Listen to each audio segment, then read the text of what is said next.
मैं आपसे ये जानना चाहूँगा कि मौसम का पर्यावरण पर क्या असर पड़ रहा है, आप इस बारे में क्या सोचती हैं?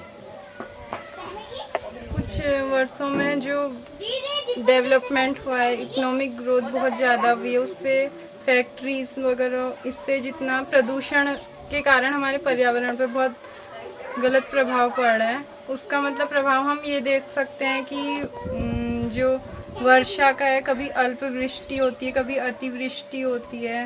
तो और इसके अलावा हम देख सकते हैं कहीं सूखा पड़ा है और कहीं बहुत ज़्यादा बारिश हो रही है।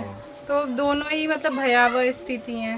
और तो इस प्रकार से आप उत्तराखंड में रहती हैं, उत्तराखंड के परिदृश्य में ये मौसम का जो चेंजिंग हो रहा है, किन किन जगहों पर दिखाई दे रहा है कि मौसम परिवर्तित हो रहा है, जिसके कारण कुछ क्या यहाँ की पादप प्रजातियाँ नष्ट होने को तैयार हैं या कुछ जो है नई प्रजातियाँ उत्पन्न होने को तैयार हैं, तो इस बारे में आपका क्या विचार है? यहाँ के परिप्रेक्ष्य में कितनी जगह देखा जा सकता है कि सूखा पड़ रहा है। यहाँ मेन जो हमारे साधन है उसमें कृषि का बहुत बड़ा महत्व है हमारे उसमें। अब बारिश मतलब यथा समय पर नहीं होने पे जो हमारी फसल है, जब उसके लिए बारिश चाहिए तब नहीं हो रही नहीं, है, हाँ। और जब बारिश नहीं चाहिए तो वो फसल सड़ गल जा रही है।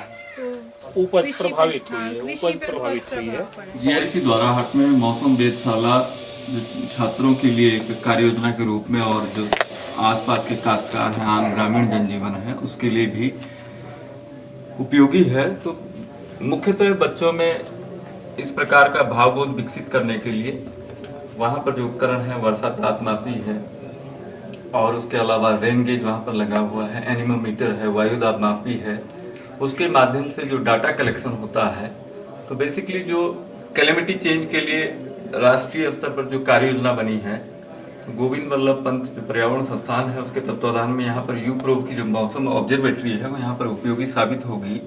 साथ ही यहाँ पर जो काश्तकारों के लिए फसल चक्र परिवर्तन है, उसके अतिरिक्त जो दैवीय आपदा के विषय में जो सूचनाएं हैं, हमें सूखा और उसके अलावा यहाँ पर काश्तकारों की क्या स्थिति है, उनकी कृषि की क्या दशा है, इसके लिए भी कुछ आंकड़ों के संग्रहण की आवश्यकता पड़ती है।